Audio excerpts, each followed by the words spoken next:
Bonjour à tous et bienvenue dans ce Morning Bull Live. Nous sommes le 14 juillet 2022 et je suis désolé, vraiment désolé. J'aimerais bien vous parler d'autre chose, mais je vais quand même être obligé de vous parler un tout petit peu de l'inflation parce que c'est quand même un tout petit peu le gros sujet qui nous occupe à 100% en ce moment. Et puis, j'aimerais aussi vous dire que normalement, demain, je vous en parlerai pas parce qu'on est déjà passé à autre chose. Mais en fait, c'est pas exactement vrai. Parce que cet après-midi, il y aura le PPI, le Producer Price Index. Et donc, du coup, comme c'est en amont du CPI, on va forcément être obligé de reparler d'inflation aujourd'hui et encore demain, juste avant le week-end.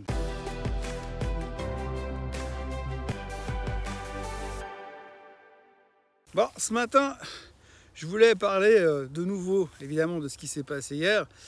Je me suis mis un peu à l'extérieur, en nature, pour pouvoir avoir un regard un peu plus décontracté sur ce qui se passe en ce moment à Wall Street, puisqu'on est complètement obsédé par ces informations, par ce CPI qui était le centre du monde depuis une semaine, qui l'était hier et qui va probablement encore l'être quelques jours. Et c'était assez important de faire le point finalement pour revenir là où on en est aujourd'hui. Donc hier à 14h29, on est à 1 minute de la publication du CPI aux États-Unis et on se dit, bon, de toute façon, vu la tronche des matières premières ces derniers temps, vu la baisse du pétrole, vu la baisse du cuivre, vu la baisse du blé, etc., logiquement, le CPI devrait baisser. Ou s'il ne baisse pas, il devrait être plus ou moins dans les attentes des analystes. Alors je rappelle que les analystes, eux, ils attendaient 8,8%. À 14h31, on s'est rendu compte que le CPI est sorti à 9,1%, au-dessus des attentes des analystes, 0,3% au-dessus des attentes des analystes. C'est donc horrible. Le CPI, l'inflation, autrement dit, n'arrête pas de monter. Quoi que fasse la Fed, ça ne veut pas arrêter de monter. Ça continue à nous coller au basket et ça reste un problème. Alors oui, bien sûr. Comment le marché peut-il réagir à ça? Mal, parce que forcément, ça veut dire que la Fed monte les taux, l'inflation ne baisse pas. Donc la Fed va devoir monter encore plus les taux pour essayer que finalement ça fonctionne. On dit toujours que répéter les mêmes mouvements, répéter les mêmes choses pour des choses qui ne fonctionnent pas, c'est un petit peu le syndrome de la folie. D'accord? Là, c'est un tout petit peu différent. On sait que la Fed va devoir continuer à monter les taux. Et la question que l'on doit se poser, c'est comment est-ce que nous, investisseurs, on va gérer ça. Alors on va le gérer comme on peut. On va le gérer comme on peut parce que finalement on ne sait pas trop ce qui va se passer. Tout ce qu'on sait aujourd'hui, c'est qu'une partie de cette inflation qui reste très très forte est pricée. Elle est dans les prix. On le savait, c'est pas une grande surprise.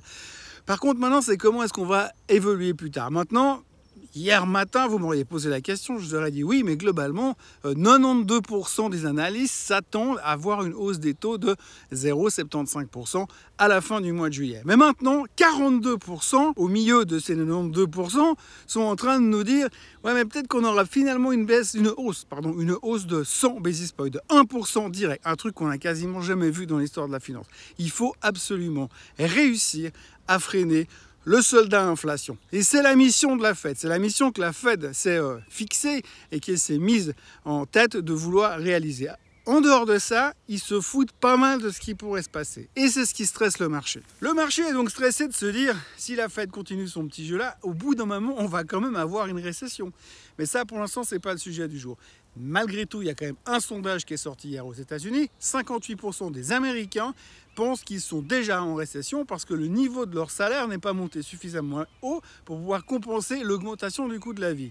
Donc le problème est toujours là, mais pour l'instant, nous, à Wall Street, on ne s'occupe pas trop de l'aspect financier, de l'aspect récession finalement du pauvre américain. Ce qui nous inquiète, c'est que va faire la Fed. Finalement, j'ai presque envie de vous dire, j'aurais préféré avoir une inflation à 11% hier, avec une belle pétée de gueule derrière sur les marchés, un effondrement total de 5 ou 6% pour dire c'est bon, là on est en train de craquer, c'est fini, les gens vont dire je veux plus jamais faire d'investissement. Et donc, on sera arrivé en bas de notre cycle et on pourra commencer à se reconstruire. Mais non, on continue à pinailler à coup de 0,2, 0,3% de plus ou de moins. Non, il aurait fallu un truc bien saignant, bien tranchant. Bon, on n'y est pas encore.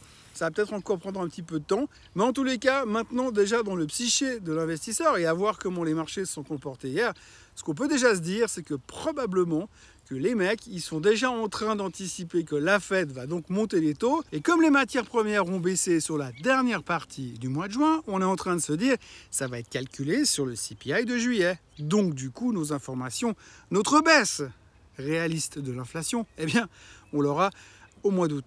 Sauf qu'au mois d'août, il n'y aura pas de meeting de la Fed. Donc du coup, on va devoir attendre jusqu'en septembre. Si vous vous souvenez bien, maintenant, la grande préoccupation aussi, c'est quels seront les taux directeurs américains, où seront les taux directeurs américains à la fin de l'année. Il y a encore quelques heures, on aurait posé cette question, on aurait dit ouais, 3, 3,3, 3,5%. Non, maintenant c'est 4. Maintenant c'est 4, avec par rapport à ce qui s'est passé, on sait que la Fed va devoir intervenir massivement. Donc maintenant le suspense est insoutenable, on va devoir attendre jusqu'à la fin du mois de juillet pour voir ce que M. Powell et ses potes ont décidé d'interpréter par rapport à ce qu'ils ont vu hier. Donc voilà, ça c'était l'aspect inflation d'hier matin, d'hier après-midi aux États-Unis. Donc ça c'est réglé pour l'instant. On a vu que les marchés ont baissé sur la nouvelle puis se sont repris après. Finalement les États-Unis finissent plus ou moins pas loin de la flatitude comme on dit. Et puis en Europe c'était un petit peu plus faible mais rien de catastrophique. Si on regarde le DAX il a tenu les supports.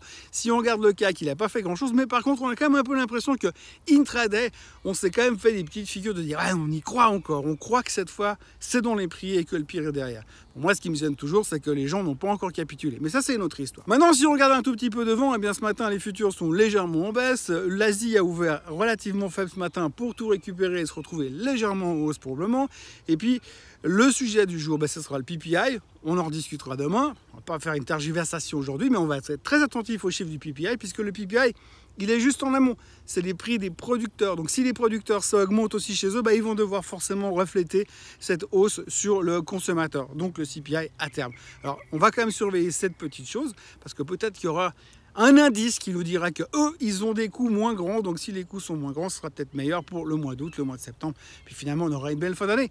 On revient toujours à cette hypothétique bottom qu'on aura peut-être durant ce trimestre. Et puisqu'on parle de trimestre, eh bien, on a les chiffres du trimestre. Ça commence bien sûr, ça attaque tout de suite. Et puisque, eh bien, cet après-midi, on a les bancaires qui vont commencer à striker des points. Aujourd'hui, on a JP Morgan et on a Morgan Stanley. Aucun lien de parenté entre les deux. Mais les deux banques vont venir publier et on verra déjà un petit peu comment ça se passe. Alors il faut relativiser, je le dis à chaque trimestre, il faut relativiser les chiffres des banques. On dit toujours, les cordonniers sont les plus mal chaussés. En général, un banquier qui fait une analyse sur une autre banque, il se plante. Mais il ne se plante pas d'un tout petit peu, il se plante d'un gros peu. Donc en gros, à chaque fois, c'est des écarts entre les attentes et la réalité qui sont complètement délirants. Donc ça ne représente pas forcément grand-chose. Mais on va tout de suite voir de nouveau, encore une fois, quelle sera l'interprétation et quelle sera la vision des CEO lors des publications des banques. Et je vous rappelle que quoi qu'il en soit, il faut qu'on strike des points dans tous les chapitres de résultats, dans tous les points, dans tous les détails. Et il faut qu'en plus, on soit super confiant pour l'avenir, parce que sinon, ça va être très très compliqué. Et puis au-delà des banques, on aura aussi Taiwan Semiconductor. Taiwan Semiconductor, c'est pas la référence totale des semi-conducteurs, mais c'est la première indication qu'on va avoir pour les titres de croissance, pour voir si finalement il y a encore un tout petit peu d'espoir du côté de ces growth stocks, comme on dit, si quelque part le secteur des semi-conducteurs nous laisse encore espérer un petit peu pour la suite. Donc ce sera très important de voir. Taiwan Semiconductor, JP Morgan, Morgan Stanley, tout ça sortira avant la clôture. Donc on aura une bonne idée de quelle sera la suite des événements. Et puis ça continuera demain. Mais voilà, en gros, ce qu'il faut retenir, c'est que l'inflation n'est pas du tout maîtrisée, que la Fed, quoi qu'elle fasse pour l'instant, ça n'a pas encore suffi. Peut-être que ça viendra, mais pour l'instant, on n'y est pas encore. Il va donc falloir être un tout petit peu patient et continuer à se poser plein de questions. En conclusion de tout ça, eh bien, on est toujours un petit peu dans un monde assez particulier, puisque finalement, on ne sait pas où on va.